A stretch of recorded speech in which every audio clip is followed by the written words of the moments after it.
ठाकुर जी पूरी जिम्मेवारी रखते हैं कि भाई ये नाम गाता रहे, उसके लिए इसके जितने भी अपराध इससे बनते हैं वो सब संभालो, इसकी बुद्धि।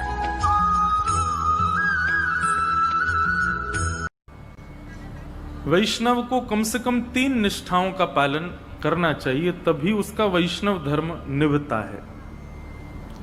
सबसे पहला नाम निष्ठा, ठाकुर जी के नाम के प्रति निष्ठा। नाम जप नित्य किया करें। बंधुओं, कई लोगों को नाम जप में आलस्य आता है, नाम जप में उनको मन नहीं लगता, रुचि नहीं होती। पर सदा याद रखें कि नाम औषधि है। जो काम ठाकुर जी भी नहीं कर पाते वो नाम करता है। कोई पूछे कि ठाकुर जी कहां से प्रकट हुए, तो भगवान को प्रकट नाम ने ही किया है। ठाकुर जी नाम के बिना प्रकट नहीं होते। मैं कथाओं में कहा करता हूं, जिसने गाया उसी ने पाया ठाकुर जी को। जो गाता नहीं है ठाकुर जी को वो पा नहीं सकता। आप लोग कहें कि हमको सेवा में बहुत सुख मिलता है, हमसे परिक्रमा लगवा लो, कथा सुनवा लो। अच्छा, एक और बात है कि अगर आपकी नाम में रुचि नहीं है ना, तो बाकी के सारे क्रम जो आप करेंगे उसमें आप कोई ना कोई अपराध जरूर बनेगा आपसे। नाम अपराध मुक्त करता है। क्योंकि बहुत बड़ी बात है कि जब आप ठाकुर जी का नाम गाते हैं ना, तो स्वयं श्री जी आकर के आपके सब अपराधों को क्षमा करने का पूर्ण प्रयास करती हैं। एवं श्री जी की कृपा से आपसे फिर अपराध नहीं बनता, सेवा का या जो भी अपराध के नियम हैं वो सब अपराध नहीं बनते। श्री जी का नाम गाते हैं तो फिर ठाकुर जी पूरी जिम्मेवारी रखते हैं कि भाई ये नाम गाता रहे, उसके लिए इसके जितने भी अपराध इससे बनते हैं वो सब संभालो, इसकी बुद्धि। नाम का बहुत महत्व है, इसलिए धीरे धीरे प्रारंभ करो। पहले 11 नाम जपो, फिर 21 कर दो, फिर 51 करो, फिर 108 करो, और फिर एक समय ऐसा आए गिनती बंद करो। मैं ये बात अपनी कथा में हर जगह कहता हूं, नाम कभी नहीं गिनना चाहिए। ठाकुर जी का हम कितना जप करते हैं उसकी गिनती मत करो। गिनती करनी है तो उनकी करो जिनकी वजह से इस संसार में पुनरपि जननम पुनरपि मरणम पुनरपि जननी जठरे शयनम, ये बार बार जन्म मृत्यु का जो बंधन हमारा बंधा रहता है, जिन पापों की वजह से, जिन हमारे दुष्कर्मों की वजह से, गिनती उनकी करो। मानव का स्वभाव है, वो दूषित कर्मों को छुपाता है, अच्छाइयों को प्रकट करता रहता है। उल्टा होना चाहिए। अपने द्वारा किए गए श्रेष्ठ कर्मों को छुपाइए।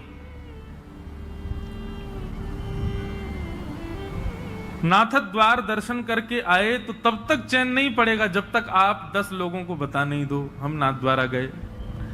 वृंदावन गए, वृंदावन में जाकर के संतों को भोजन कराया तो तब तक चैन नहीं पड़ेगा जब तक पूरे व्हाट्सएप के ग्रुप उन सब में भेज नहीं दो वृंदावन में हमने संत सेवा करी। कभी किसी का हृदय दुखा करके व्हाट्सएप पे मैसेज भेजते हो, बोल मैंने इतने लोगों का आज हृदय दुखाया।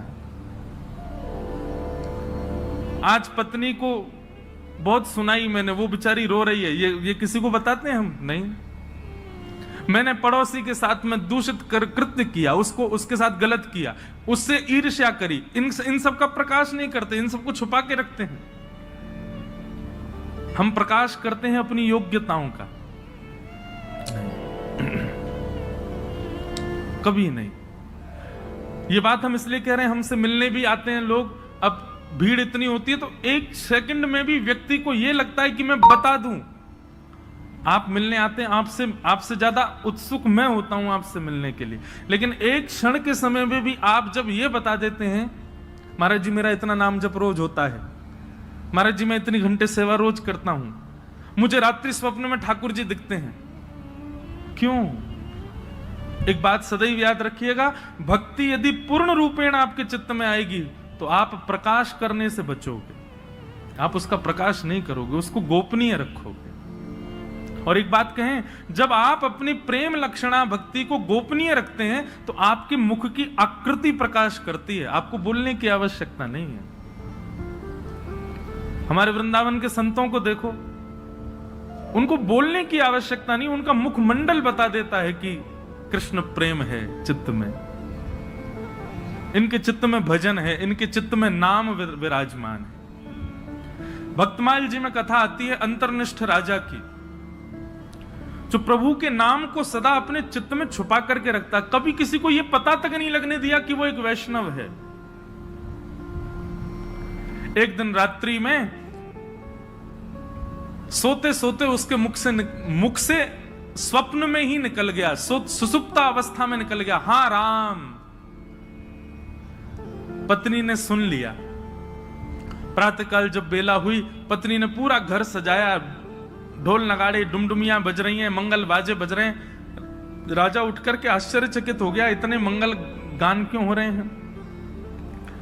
राजा ने जाकर के पत्नी से पूछा ये सब क्या चल रहा है। बोले कि मुझे तो अब तक लगता था कि आप भक्त हो ही नहीं, पर मुझे अब पता चला आप तो अंतर्निष्ठ भक्त हो, आप तो अपने चित्त में नाम को छुपा करके रखते हैं, कभी प्रकट नहीं। अरे इतने वर्ष ब्याह को हो गए, मुझे आज तक नहीं पता चला कि आप भक्त हो।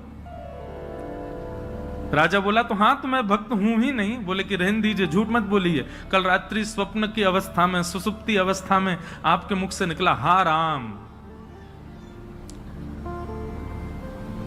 अनकॉन्शियस स्थिति में, बहुत ध्यान से सुनना,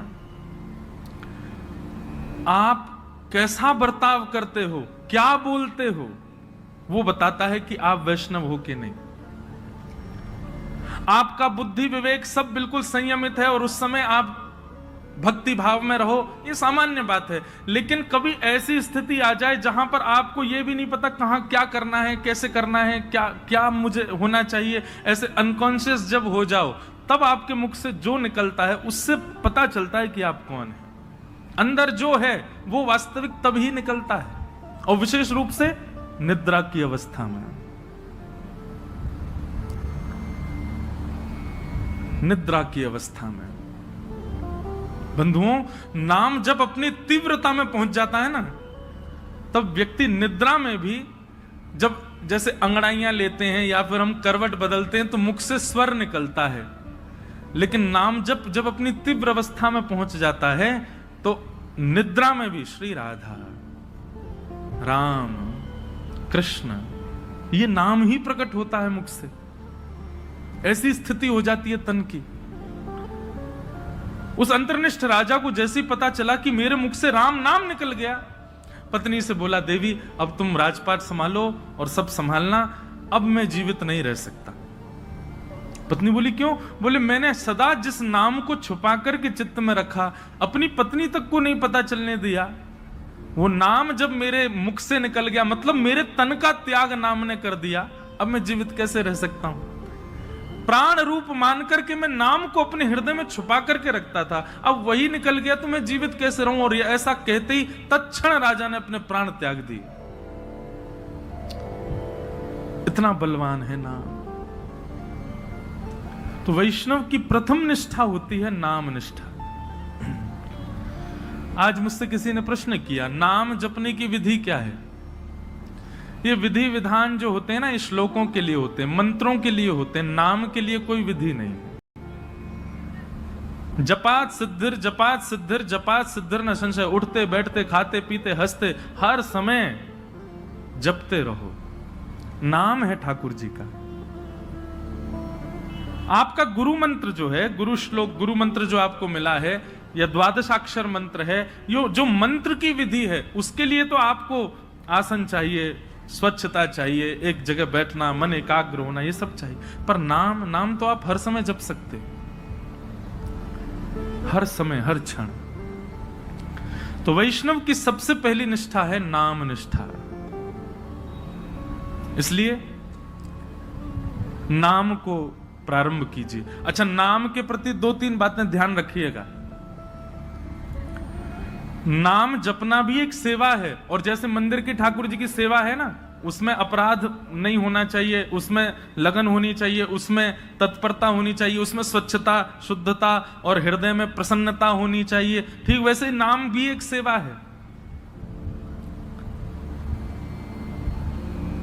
जब आप कृष्ण बोलें तो आपके चित्त में त्रिभंग लली वरहा पीड़म नटवर वपुः कर्णयो कर्णकारम कस्तूरी तिलकम ललाट पटले वक्षस्थले कौस्तुभम नासाग्रे वर मुक्ति कंतर तले वेणु करे कंकणम सर्वांगे हरिचंदनम सुललितम कंठे च मुक्तावली गोप स्त्री परिवेष्टितो विजयते गोपाल चूड़ामणि।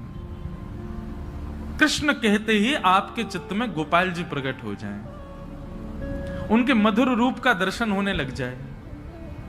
श्री राधा कहते ही अति सुकुमारी अति सुकोमला हमारी वृषभानु नंदिनी किशोरी जी की झांकी आ जाए, और फिर उस नाम को ही कभी इत्र मान करके, उस नाम को ही पंचगव्य पंचामृत मान करके, उस नाम को ही वस्त्र मान करके, उस नामी की ही श्रृंगार करो, सेवा करो, माला पधराओ, सुंदर नाम से ही आरती करो, नाम का ही प्रसाद भोग अर्पित करो। इस प्रकार नाम से निष्ठा से सेवा होती है। केवल ये माला फेरना और जप पूर्ण करना, अपनी संख्या पूर्ण करना नाम जप नहीं होता है। चित्त में एक कुंज का निर्माण करो, सुंदर यमुना जी बह रही हैं, सुंदर हरे भरे वृक्ष हैं, पीछे सुंदर सुंदर गिरिकंदरा दिख रही हैं, बीच में एक सेज सजी है, उस सेज पर हमारे श्याम सुंदर विराजे हैं और नाम चल रहा है। नाम वृक्षों में भी दिखे, नाम सेज पर भी दिखे, नाम यमुना जी में भी दिखे, नाम पीछे के सुंदर गिरिकंदरा में भी दिखे, और नाम ठाकुर जी में भी दिखे। पर उसी नाम के जल से ठाकुर जी को अभिषेक कराया, उसी नाम के जल से ठाकुर जी को प्रक्षालन किया, उसी नाम के जल से, उसी नाम से ठाकुर जी को वस्त्र धारण कराया, उसी नाम से इत्र धारण कराया, उसी नाम से प्रसाद, उसी नाम से ही ठाकुर जी को आरती, और उसी नाम से बलैया। ऐसी पूरी एक सेवा की विधि है। उस सेवा को मानसी रूप में करते हुए नाम जप करना, ये नाम निष्ठा है। ऐसे नाम जप होता है। नाम जप का दूसरा रूप, आज जितना हुआ है कल उससे अधिक होना चाहिए। अगर नाम जितना आज है कल भी उतना ही है, और बल्कि परसों कम और हो गया, तो इससे नामापराध होता है। नाम बढ़ना चाहिए, नाम बढ़ाओ। नाम के प्रति दूसरी भावना, कोई यदि आपसे पूछे कि आप क्या जपते हो, तो पहले परख लीजिए। यदि वो अधिकारी हो तो ही बताइए, नहीं तो उसके सामने प्रकाश करने की आवश्यकता नहीं है। अपने आप को ऐसा बता दो, नाम तो कुछ करते नहीं, महासंसारी हैं हम, तो पापी पामर जीव हैं। अपने आप को मत दिखाइए कि आप नाम जापक हैं। कोई यदि पूछे और लगे कि हाँ ये वैष्णव है, कोई गुरुजन पूछे, हम पूछ लें, हम तो वैसे हम भी संसारी हैं, हम पूछे तो मत बताओ। कोई संत पूछे, कोई महापुरुष पूछे, कोई वैष्णव पूछे, तो उनको उजागर करो। सबके सामने उजागर नहीं। यहां लोग बताते फिरते हैं कि हम कितना नाम जप कर रहे हैं, क्यों नहीं, ये नामापराध है। सबके सामने अपने नाम का प्रकाश मत करो। भाई, अगर किसी भाव से आपका प्रेम बढ़ रहा है, उस भाव को गोपनीय रखो ना, उसको प्रकाश करने की आवश्यकता क्या है। तो नाम में इस बात का ध्यान रखें कि अगर कोई व्यक्ति अयोग्य, किसी को मत मानो, लेकिन यदि आपको अनुभव हो जाए कि ये वैष्णव भाव में नहीं है, बस ऐसे चलते फिरते पूछ रहा है, तो उसके सामने अपने आप को मूर्ख ही घोषित करो। ये मत बताओ कितना नाम जपते, नहीं तो नामापराध होता है। तो सबसे पहली वैष्णव की निष्ठा होती है नाम निष्ठा। वैष्णव की दूसरी निष्ठा होती है तुलसी निष्ठा। उसके तन पर यदि तुलसी स्पर्श नहीं है, तो ठाकुर जी उसके हाथ से सेवा तो बहुत दूर की बात है, जल भी स्वीकार नहीं करेंगे। इसलिए आपके तन पर तुलसी स्पर्श होना बहुत आवश्यक है। यह वैष्णव की दूसरी निष्ठा है। कई लोग पूछते हैं तुलसी धारण करने के लिए, आप लोग धारण कर लीजिए, लेकिन उसके बाद लोग पूछते हैं महाराज जी, अगर हम तुलसी धारण कर लें और कहीं कुछ खाना पाना हो तो? तुलसी धारण करने के बाद में एक नियम का पालन आपको निश्चित रूप से करना है कि कुछ भी खान पान ऐसा नहीं करना जिससे तुलसी का अपराध बने। और यदि आपने कहीं गलती से तुलसी जी के धारण के पश्चात कुछ ऐसा खान पान किया है तो दूसरे दिन उन तुलसी जी को यमुना जी में पधराओ। आना पड़ेगा, भोपाल से वृंदावन ही आओ, तुलसी जी को पधराओ, क्षमा याचना करो, ब्राह्मण भोज कराओ, संतों के चरणों में प्रणाम करके क्षमा मांगो, फिर दूसरी तुलसी जी ठाकुर जी के चरणों में अर्पित करके फिर धारण करो। फिर ये वचनबद्ध हो जाना कि अब नहीं करेंगे। एक व्यक्ति मुझसे बोला, बोले महाराज जी जब खाते पीते हो उस समय उतार दें, खान पान करके फिर पहन लें। वाह, ऐसा नहीं करना है। मन में एक भाव आता है कि श्री तुलसी जी आपके कंठ में विराजमान होने के लिए अपने रूप का त्याग कर देती हैं। वो एक पौधे के रूप में होती हैं, वृक्ष के रूप में होती हैं। ठाकुर जी को सुख देने के लिए नवीन नवीन अपने अंदर पत्रों को प्रादुर्भाव करती हैं, ठाकुर जी की सेवा में जाएंगे। लेकिन आपके कंठ को सुशोभित करने के लिए और आपके तन के कल्याण के लिए वो अपने उस रूप का त्याग कर देती हैं, अपने आप को छिलवा देती हैं और उसके बाद माला बनकर के आपके गले में विराजमान होती हैं। इतना बड़ा त्याग तुलसी जी हमारे लिए करती हैं, हम उनके लिए ये सामान्य सी वस्तु नहीं छोड़ सकते। इसलिए तुलसी निष्ठा, तुलसी जी को धारण करो। तुलसी जी गले में धारण होने के बाद में जैसे ही आप कुछ भी पाते हैं, पहली बात तो प्रसाद ही पाएंगे। प्रसाद पाते ही जैसे ही कंठ से नीचे जाएगा, कंठ में तुलसी जी है, नीचे जाते ही उसमें जितने दोष होंगे सब समाप्त हो जाएंगे। तुलसी जी कंठ में धारण हैं और उस समय आपने जलपान किया तो जलपान जैसे ही तुलसी जी के यहां कंठ से नीचे गया, तुलसी जी का स्पर्श होते ही वो साक्षात श्री यमुना जी का, श्री गंगा जी का जल हो जाएगा, ठाकुर जी का चरणामृत हो जाएगा। अरे कहां तक कहें, आप स्नान करेंगे और जैसे ही जल अपने सिर पर डालेंगे, आपके मुख पर आकर के जल जैसे ही तुलसी जी का स्पर्श करके सर्वांगीण अंग पर जाएगा, वह भी दिव्य किसी पवित्र नदी का रूप धारण करके, उनके जल का रूप धारण करके आपके तन को पवित्र कर देगा। तुलसी निष्ठा।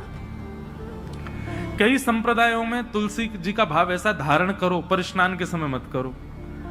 उसमें ऐसा भाव है कि तुलसी जी का जल चरणों में आ जाएगा। तो सब संप्रदायों के अलग अलग भाव हैं। कहीं पर ऐसा भाव है कि तुलसी जी का जल तन पे जाना चाहिए तभी पवित्र होंगे। तो अपने अपने गुरुजनों की प्रणाली के अनुसार आप उसका कर सकते हैं भाव। कई मन में भाव रखते हैं कि हम शौचाचार के लिए जाएं तब तुलसी जी को उतार दें। आपके भाव के ऊपर निर्भर करता है, आपका भाव कैसा है, उस अनुसार आप उसका पालन कर सकते हैं। नहीं तो शास्त्र और संतों की आज्ञा तो 24 घंटे आपके कंठ में तुलसी होनी चाहिए। तो दूसरी निष्ठा क्या है? तुलसी निष्ठा। और तीसरी और सबसे विशिष्ट निष्ठा एकादशी निष्ठा। वैष्णव को एकादशी व्रत निश्चित करना चाहिए। एकादशी के दिन अन्न में पाप का निवास होता है और उसके कारण एकादशी के दिन, अब यहां पर भी एक बात आ जाती है, भाव की बात आती है। देखो, भाव प्राधान्य जब हो जाती है ना बात, तो फिर वहां पर नियम नहीं चल पाते। बहुत ध्यान से सुनिए सब लोग।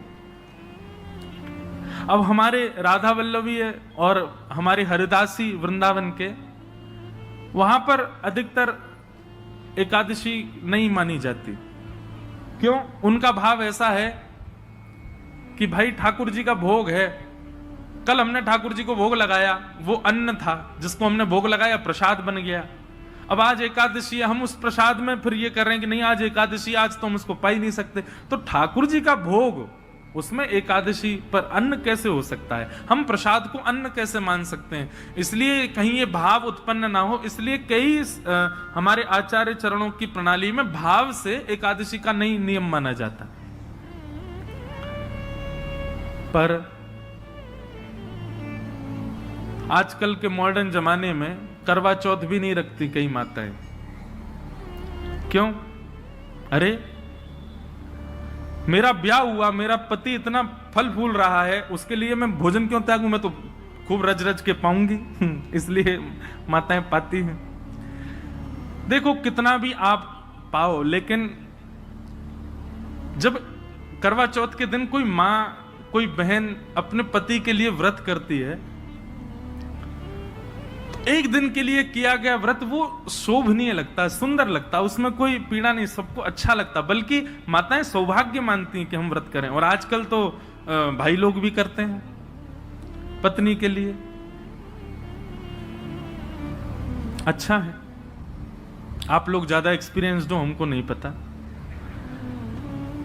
लेकिन हमारे लिए तो भैया एकादशी जो है ना, हमारे प्रियतम के लिए ये करवा चौथ का व्रत है हमारा। हम अपने श्याम सुंदर रूपी प्रियतम के, अच्छा लोग कहते हैं आयु बढ़ती आदि आदि, जो भी कुछ भी बढ़े ना बढ़े, लेकिन हाँ करवा चौथ का व्रत जब मां करती है तो उसका अपने पति के प्रति प्रेम बढ़ता है। पति को भी लगता है अरे मेरी वजह से बच्चा भूखी प्यासी बैठी सुबह से। भाई सेक्रीफाइस जो होता है ना, ये प्रेम में बहुत आवश्यक है। और अन्न जो है ना, ये हमारे प्राणों को धारण करता है। अगर हम उस अन्न के प्रति एक दिन का सेक्रीफाइस करते हैं तो उसमें कौन सी बड़ी बात है। और भाई ऐसे सेक्रीफाइस यदि अगर रोज करो, सब जानते हैं एकादशी कैसी होती है, कूटू की पकौड़ी, कूटू की कचौड़ी, समा के चावल, मखाने की खीर। अगर व्यक्ति एकादशी वाला फलाहार नित्य करने लग जाए तो 7 दिन में 5 किलो वजन बढ़ जाए उसका। आप बाकी के दिन इतना नहीं पाते जितना एकादशी, और एकादशी के दिन तो कई लोगों को वैसे तो 3 बार पाएंगे, नाश्ता, भोजन, रात्रि भोजन। एकादशी के दिन 6 बार पाते हैं। बोले हमारा व्रत और है, बार बार कहते और है इस बात को, व्रत है आज हमारा। सब बातों की बात एकादशी करनी चाहिए। और उसके पीछे भाव क्या है? हम अपने प्रियतम के लिए, बस हमारा भक्ति में प्रेम बढ़े, हमारी प्रेम लक्षणा भक्ति बढ़े, हमको वो और प्रिय लगे, उसके लिए हम व्रत कर रहे हैं। अन्न जल का त्याग करके, फलाहारी होकर के व्रत कर रहे हैं। पर हम एक बात आपसे निवेदन करें, एकादशी में कुछ चीजें और मिलाइए। व्रत का मतलब क्या होता है? हमने एक पर्टिकुलर वस्तु का त्याग कर दिया।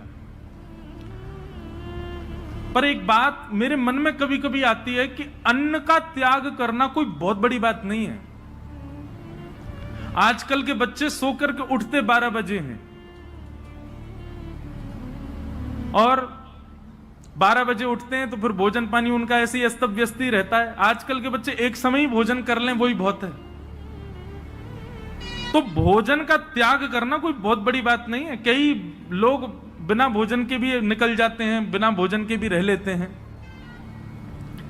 ये उस समय बड़ी बात थी जब और साधन नहीं थे, जब हमारे पास में टीवी नहीं था, हमारे पास में फोन नहीं था, इंटरनेट नहीं था, ये सारी आधुनिकताएं नहीं थी। तब मानव का एक ही काम था, काम करो भोजन पाओ, काम करो भोजन पाओ।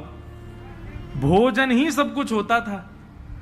उन कालों में उस भोजन को त्यागने के लिए व्रत की विधा बनाई गई। पर आज वास्तव में व्रत उस वस्तु का होना चाहिए जिसके बगैर आप एक क्षण नहीं रह सकते। उस वस्तु का व्रत होना चाहिए। तो कई बातें हैं। एकादशी में 2-3 चीजें जोड़िए। आप आज की तो निकल गई, अगली एकादशी आवे तो जैसे जो आपका अवगुण है, जैसे कई भाई लोगों को, कई लोगों के अंदर अवगुण आ जाता है, कुछ खान पान का अवगुण हो, स्वभाव व्यवहार का अवगुण हो। सब जानते हैं कि मेरे अंदर अवगुण क्या है। मुझे क्रोध बहुत आता है, मुझे इसके प्रति ईर्ष्या होती है, मुझे ऐसा लोभ होता है, मुझे इसके प्रति मोह है। ये जो जो आपकी दूषितताएं, उनका व्रत कीजिए। सावधानी से सुनो, सब लोग इधर देखो, कथा सुनो। अपनी दूषित वस्तु जिसके बगैर आप एक क्षण नहीं रहते, उसका त्याग कीजिए, तब व्रत माना जाएगा।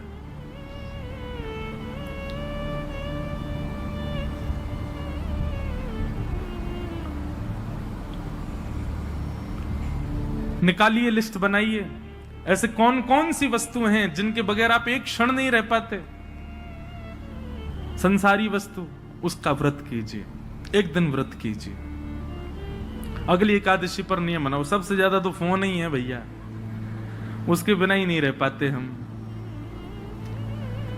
अगली एकादशी प्रयास करके देखो। हम अपने ऊपर इसलिए लागू नहीं कर सकते, हम तो सफर में रहते हैं, इधर उधर आना जाना लगा रहता है, तो कुछ ना कुछ काम रहते हैं, तो इसलिए हम वो तो नहीं करते।